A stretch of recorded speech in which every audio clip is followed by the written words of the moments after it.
For the next 3 hours, we will embark on a deep, uncompromising exploration of the principles of strategic silence and personal sovereignty. This is not just a video, it is an operating system. The world constantly pressures you to broadcast your life, to seek validation through exposure. This is a fatal error. True authority is cultivated in the quiet. Real power is preserved through discretion. We are going to dissect, in exhaustive detail, the 7 critical domains of your life that must remain guarded at all costs. This knowledge is not for the casual viewer. It is for the individual who intends to navigate life with intention, influence, and unshakable resilience. If you are committed to that path, your first act of power is to engage with this material fully. Subscribe to this channel now. Lock in.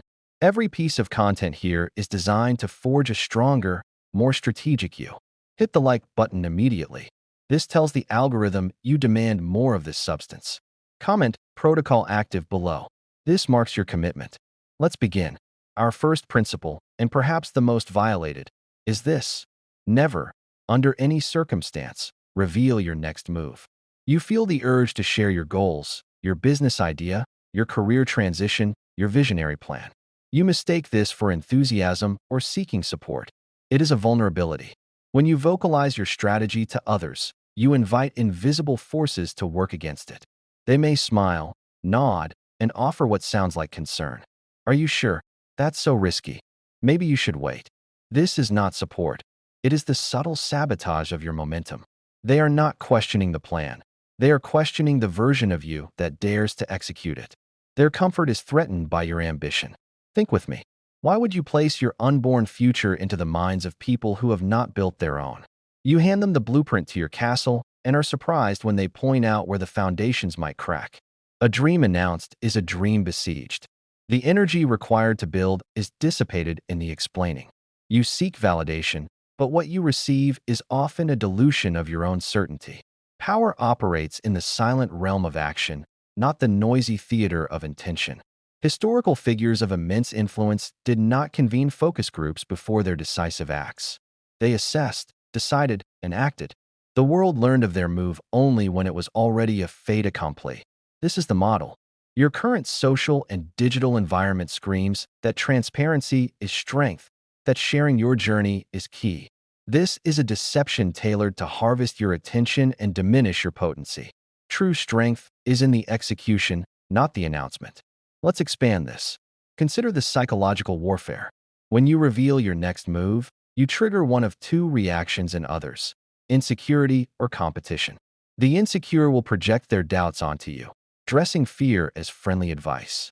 The competitive will see a new rival and begin to calculate how to delay, mimic, or undermine your progress. By staying silent, you give neither faction a target. You move through the world as a phantom of potential, unpredictable and untouchable. You must internalize this. People respect finished products, not promotional trailers for potential. When you succeed in silence, your results arrive as a statement that requires no explanation. It commands respect by its very existence. Conversely, when you fail after public fanfare, you have not only failed, but you have also provided the audience with evidence of your failure, which they will use to define you. Do not give them that power. Do not give them that currency. This is the first law of strategic ascension. If this resonates, if you feel the truth of moving in silence, you need to be here. We are building a community of executors, not talkers. Subscribe to the channel. Like this video. Comment "Silent Builder" below. Your engagement fuels this mission. Now, we delve into the second fortress you must guard: your weaknesses. Vulnerability has been falsely marketed as strength. There is a dangerous lie that sharing your pains, fears, and insecurities is an act of courage that builds connection. In the realm of power and strategy, it is most often an act of self-sabotage. What you confess as a cry for understanding, others may file away as a piece of intelligence. In a moment of conflict, that piece of intelligence becomes a weapon aimed precisely at the wound you identified for them. Consider the Stoic imperative: be tolerant with others and strict with yourself. This is not about suppression. It is about disciplined internal management. Your struggles, your emotional wounds, your areas of fragility are your responsibility to fortify. Broadcasting them does not resolve them. It externalizes them, and makes them a variable others can manipulate. You believe you are sharing a burden, but you are actually offering a handle by which you can be gripped and controlled. Think of every past betrayal, every argument where your own words were thrown back at you.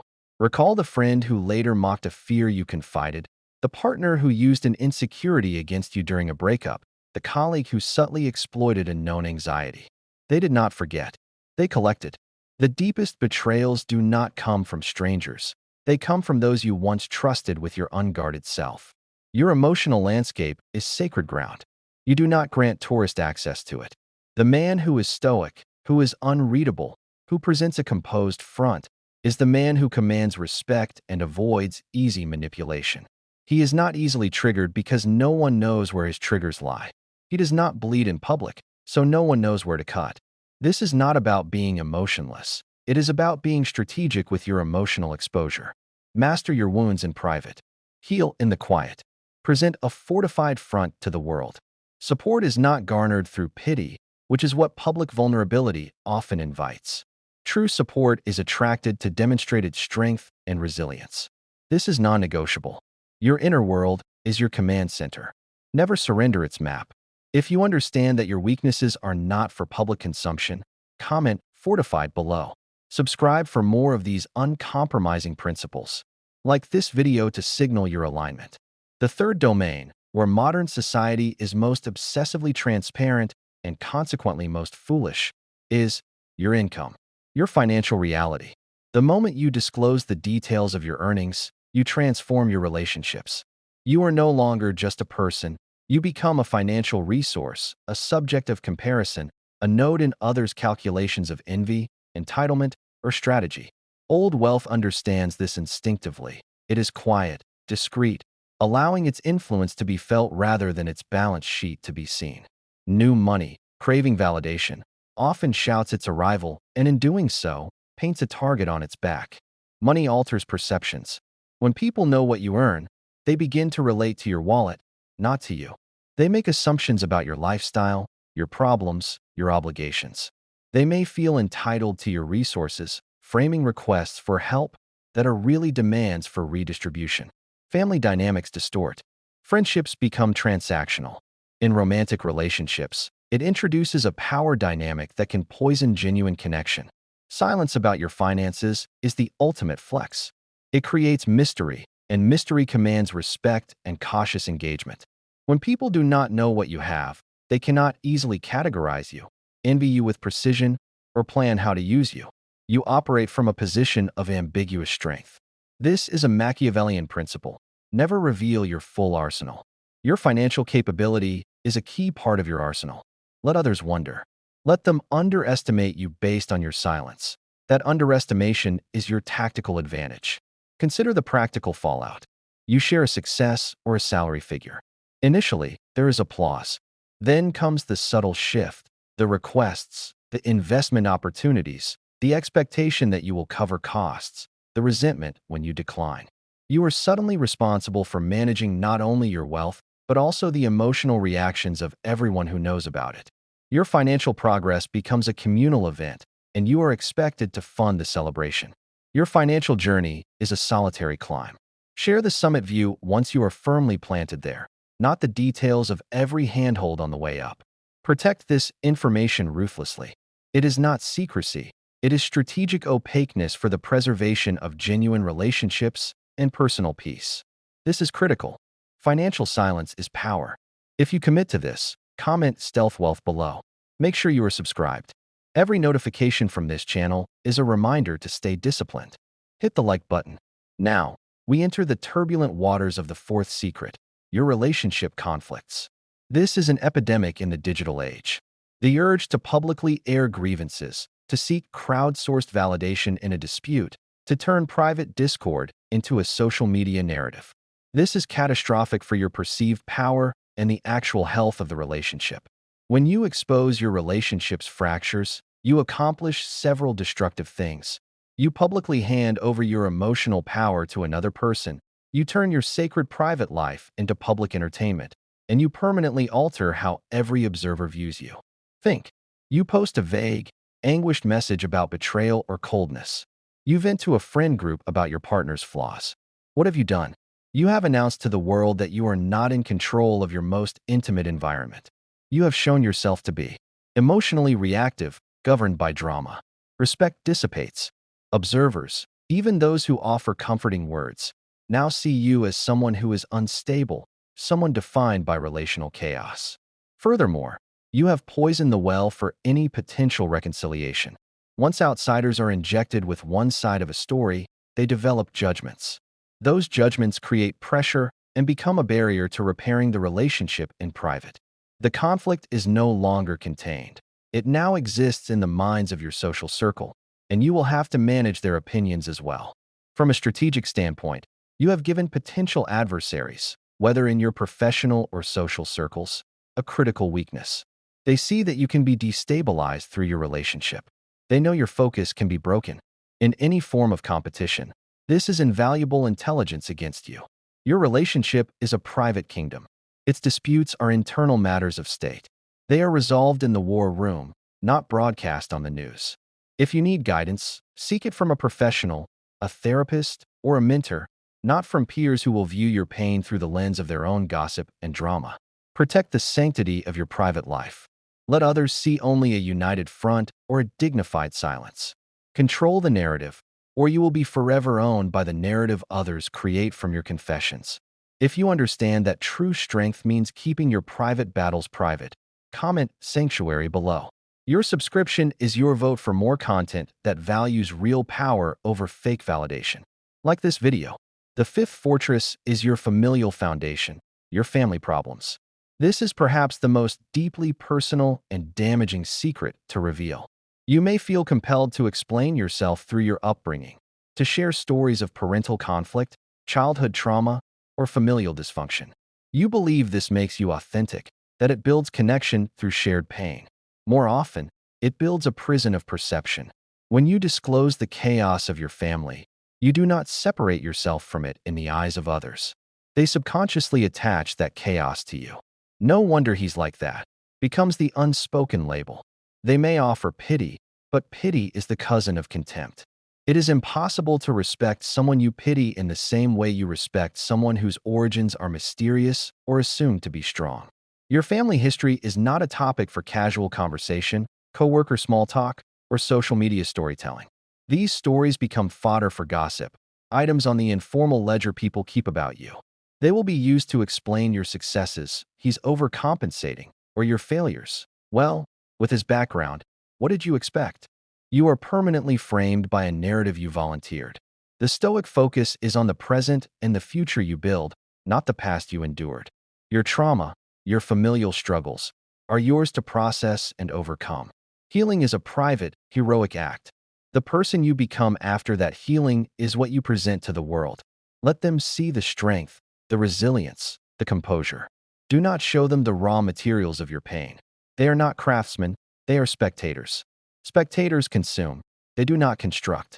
You owe no one an explanation for your lineage or your childhood. Your power comes from who you are now, not what was done to you then. Guarding your family's privacy, even from their own flaws, is an act of self-preservation and dignity. It prevents others from using your past as a key to manipulate your present. This is a line in the sand. Your past is not public property. If you guard yours fiercely, comment "Legacy Guarded" below. We need more people who understand this. Subscribe to the channel. Smash that like button. We are 1/3 of the way. This is where most people's attention falters. Not yours. You are here for the full blueprint.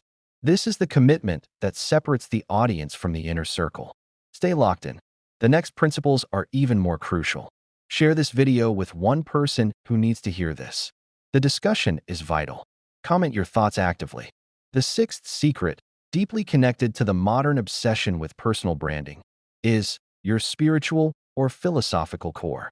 This is not about religious belief per se, but about your deepest guiding principles, your moral code, your ultimate why. This is the engine room of your character. To expose this recklessly is to give others the manual to your motivations.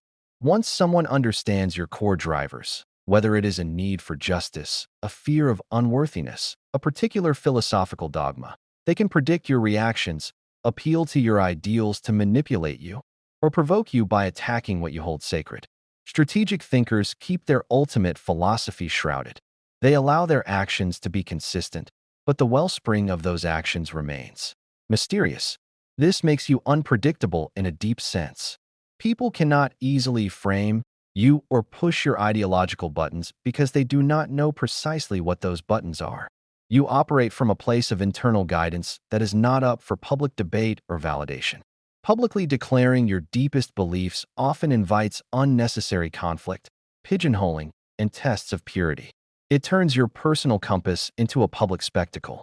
You will find yourself constantly defending, explaining, or moderating your core self to suit an audience. This is an exhausting and powerless position. Nurture your spiritual and philosophical core in private study, reflection, and practice. Let the fruits of this core, your integrity, your decisions, your peace, be evident. But keep the roots hidden and protected. This inner sanctuary is where your true power is regenerated. It must not be turned into a tourist destination. This is advanced sovereignty, protecting your core. If you grasp this, comment "Core Protected" below. Your subscription ensures you get the next level of insights. Like this video to affirm this principle. Finally, the seventh and most subtle secret: your moments of sheer luck and unearned favor. Human psychology is perverse. People can accept your hard work. They can grudgingly admire your skill. But the acknowledgement of your lucky break, the moment where fortune smiled on you undeservedly, sparks a deep, irrational resentment. It dismantles the narrative they've built to explain your success and their lack thereof. It feels, to them, like a cosmic injustice. Therefore, you must never, ever publicly attribute your success to luck. Even if a fortuitous event was the pivotal turning point, being in the right place, meeting the right person by chance, a competitor's sudden failure, you absorb that event into the narrative of your preparedness, your discernment, your hard work paying off. You say, "I was prepared when the opportunity arose," not "I got lucky." To admit to luck is to give every observer a reason to dismiss your achievements. "Oh, he just got lucky," becomes the refrain that strips your effort of its value. It opens the door for them to believe that with similar luck, they would be where you are, thus relieving them of the responsibility for their own position. This is not about dishonesty. It is about the strategic framing of your narrative. You are the author of your story. Never introduce a chapter titled "The Role of Random Chance." Fold those moments into the broader arc of your resilience and readiness. Protect the perception of your agency at all costs. Let people believe your success was inevitable due to your character and effort. This perception itself becomes a deterrent to challengers and a magnet for further opportunity. This is the masterstroke of narrative control. If you will author your story without the luck chapter, comment "Author of Fate" below. Subscribe, like, and share this video aggressively. We are changing mindsets here. We are building something monumental. A community that understands power is not taken. It is constructed in silence. Your active engagement is the fuel. Comment, share, subscribe, like. Do not be passive. This knowledge demands action. Let us now expand, deepen, and weave these 7 principles into a comprehensive philosophy for life, spanning the full 3-hour immersion. We will examine historical parallels, psychological underpinnings, and practical applications for every arena of your life: career, relationships, social dynamics, and inner development. Consider the archetype of the chess master. He does not announce his strategy. He does not reveal his assessment of his own weaknesses. He keeps his resources, pieces, hidden until their deployment is decisive. He never comments on the personal conflict with his opponent. His family history is irrelevant. His philosophy of the game is implicit in his moves. He would never blame a loss on a lucky move by his opponent, only on his own miscalculation. The chessboard is life. These 7 principles are the rules of grandmaster-level play. We live in a world that incentivizes confession. Social media is a confession booth without a priest, where our vulnerabilities are not absolved, but amplified and sold. The urge to share is the urge to be seen, validated, and connected. But true connection is built on mutual respect, not mutual pity. True validation comes from the silent satisfaction of achievement, not the ephemeral dopamine of likes on a struggle post. Your mission is to become a black box. Inputs go in, experiences, information, insults, opportunities. Outputs come out. Actions, decisions, results, products. But the internal processing, the algorithms, the conflicts, the fears, the windfalls, these remain opaque. This opacity is your security. In a world of glass houses, the black box is unassailable. This requires immense discipline. It runs counter to your social programming. It runs counter to your social programming. You will feel the urge to explain, to justify, to seek comfort, to boast. You must feel that urge and let it pass. Channel that energy into action. Transform the need to talk into the drive to do. Let's apply this across domains. In your career, work on your projects silently. Do not pre-announce promotions you seek or side businesses you're building. Deliver the finished product, the closed deal, the shipped project. Let your reputation be built on delivered results, not promised potential. Keep your salary and career aspirations close. Network with purpose, not with confession. In your friendships, be the stable, reliable one. Be a vault for others' secrets, but do not make your own life an open book. Offer counsel based on principle, not personal drama. Your friends should know your character, not your confessions. This elevates the friendship above gossip and into the realm of mutual respect. In your family, be the pillar, not the commentator. Manage family issues internally. Do not drag family drama into other spheres of your life. You can love your family without being their public representative for dysfunction. Establish boundaries that protect your peace. In your personal development, heal in private. Read in private. Train in private. Struggle in private. Your transformation should hit the world as a surprise, a fait accompli. The person you are in January should be a distant memory to the people who meet you in June. That metamorphosis happens in the cocoon of your private discipline. Financially, live below your means. Let your wealth be invisible in its growth. Avoid flashy displays that invite scrutiny. Make your financial decisions quietly and rationally. Your financial peace is the reward for your discretion. This 3-hour discourse is a single, extended manifesto for the power of strategic silence. It is a rejection of the exhibitionist culture that dominates our age. It is a return to the timeless principles of stoicism, of statecraft, of personal mastery. From Marcus Aurelius writing his private meditations to guide an empire, to the discrete movements of strategic minds throughout history, the pattern is clear. What is hidden is potent. What is shouted is often shallow. Your life is your most important project. Its blueprints are not for committee review. Build it behind the scenes. Fortify its walls. Resolve its internal conflicts in the war room. And when the gates are opened, let the world see not the scaffolding and the struggle, but the formidable, finished structure. This is the path. It is quiet. It is solitary in its work. But it is the only path to a power that is authentic, unshakable, and truly your own. Your final call to action is this. Internalize this. Do not just listen and agree. Execute. 1. Subscribe to this channel. This is your library of strategic doctrine. 2. Like this video. It signals your commitment and helps this reach others who are ready.